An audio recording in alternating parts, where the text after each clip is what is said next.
you guys.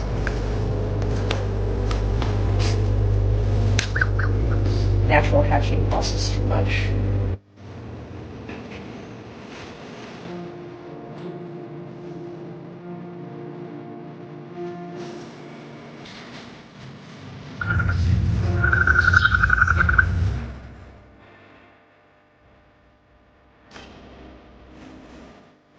Continue to keep updated on this growth and